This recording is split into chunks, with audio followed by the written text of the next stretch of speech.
Assalamualaikum warahmatullahi wabarakatuh. Ketemu lagi dengan saya Dr. Bram Irvanda dari Irvanda Capital. Kali ini kita akan membahas yang banyak sekali ditanyakan oleh orang-orang yang awam tentang investasi saham, yaitu keuntungan dan kerugian investasi saham. Jadi ada 8 keuntungan investasi saham. Yang pertama adalah investasi saham itu bisa menjanjikan untung yang sangat besar. Ini penting. Kenapa? Jadi ketika kita investasi saham, maka kita dari saham yang kita belikan itu perusahaannya bisa tumbuh jadi besar, tumbuh bertahun-tahun, bahkan ada yang puluhan tahun masih bisa tumbuh lebih dari 10%.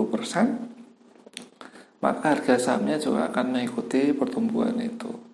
Jadi di pasar saham itu keuntungan lebih dari 10 kali lipat atau 10 bagger itu hal yang biasa. Kalau kita melihat di industri lain atau investasi lain, maka keuntungan lebih dari 20 kali lipat atau 20 bagger itu sesuatu hal yang hampir mustahil atau jarang terjadi. Tapi ketika di saham, keuntungan lebih dari 10 kali lipat atau 20 kali lipat atau bahkan lebih dari 50 kali lipat, maka itu biasa. Yang kedua, investasi saham itu, karena kemarin sudah kita jelaskan, investasi saham adalah proses jual beli kepemilikan perusahaan. Jadi karena kepemilikan perusahaan, maka yang kita jual beli adalah kepemilikan perusahaan, maka investasi saham itu halal. Ini yang bagi teman-teman muslim. Jadi jangan khawatir untuk investasi saham di perusahaan-perusahaan yang tidak melanggar produknya, tidak melanggar syariat. Contohnya, yang perusahaan melanggar syariat, contohnya perusahaan rokok, terus kemudian bank, kemudian produsen miras atau minuman keras, seperti itu. Dan contoh banyak sekali perusahaan-perusahaan yang halal, contohnya retail atau supermarket, minimarket, terus perusahaan tambang dan lain-lain. Jadi banyak sekali investasi saham yang halal dan kita bisa gunakan untuk investasi kita di pasar saham. Kemudian yang ketiga adalah investasi saham itu liquid. Maksudnya liquid apa?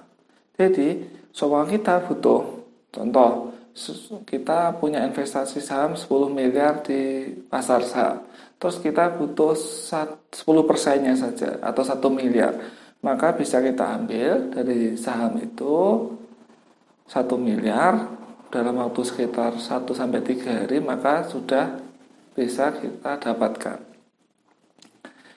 Yang perlu dicermati adalah investasi saham itu butuh waktu sekitar 3 tahun.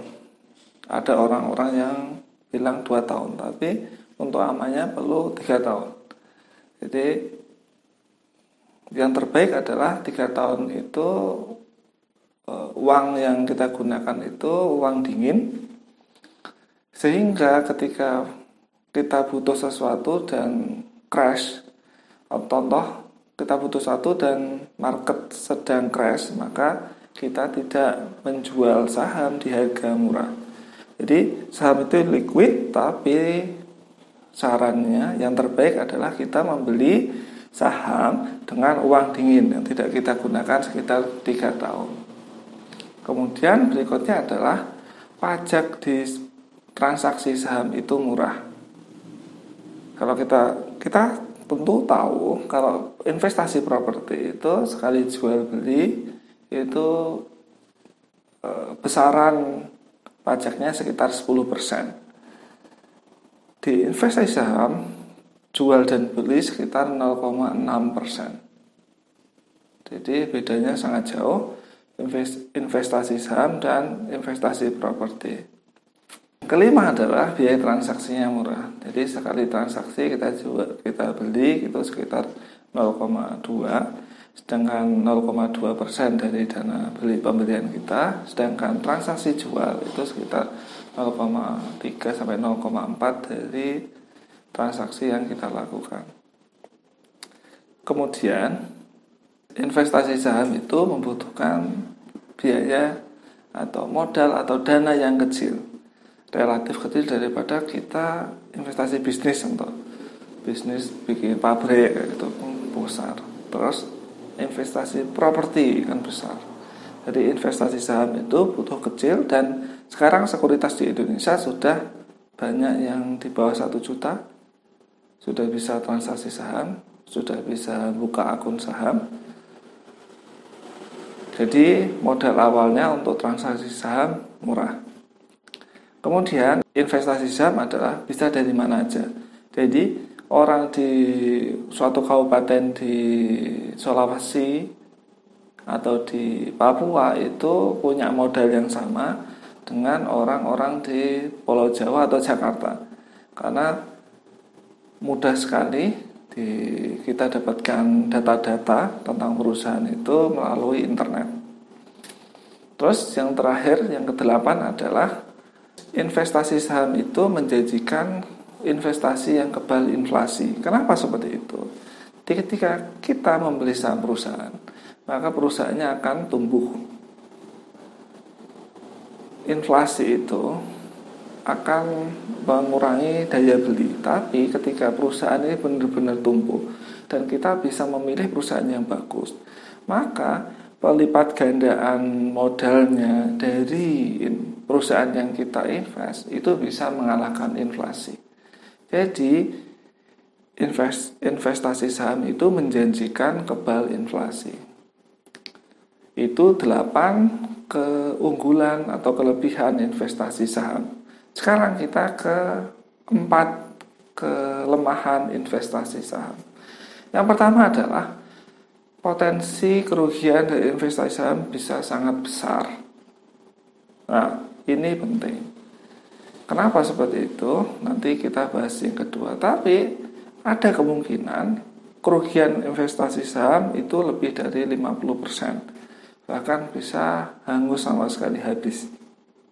Dan banyak kejadian para pemula yang tersapu nih semua tabungannya di investasi saham yang salah. Kenapa kok banyak yang rugi waktu investasi saham? Jadi sebab kedua kelemahan investasi saham adalah banyak penipu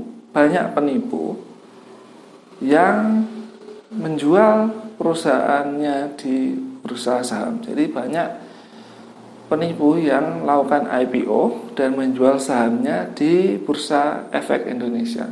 Yang terjadi adalah ketika kita memilih dan membeli perusahaannya, maka perusahaannya harga sahamnya akan turun, bahkan akhirnya akan delisting atau dikeluarkan dari bursa. Karena perusahaannya aslinya memang bobrok. Memang ada niat dari pemilik perusahaan itu untuk merampok dari investor. Dan banyak sekali pemula yang terjebak dengan investasi saham model ini. Beberapa sudah kami bahas di YouTube ini maupun di www.irfanda.id. Silakan dilihat. Kemudian, investasi saham bukanlah investasi yang bisa ditinggal. Jadi kita harus selalu melakukan riset, belajar tentang investasi saham, belajar tentang keuangan, belajar dan lain-lain, belajar tentang bisnis. Terus kita juga harus melakukan riset tentang perusahaan yang ingin kita beli. Banyak yang tertipu merasa kalau investasi saham bisa ditinggal. Nah, banyak sekali para pemula yang mempunyai kepercayaan ini akhirnya rugi besar, bahkan akhirnya kapok dan mencela-cela saham. Jadi buat teman-teman yang terlalu sibuk untuk belajar dan riset sendiri, carilah fund manager. Kemudian kelemahan saham keempat adalah bisa haram, saham itu bisa jadi haram. Investasi saham bisa jadi haram bila caranya salah.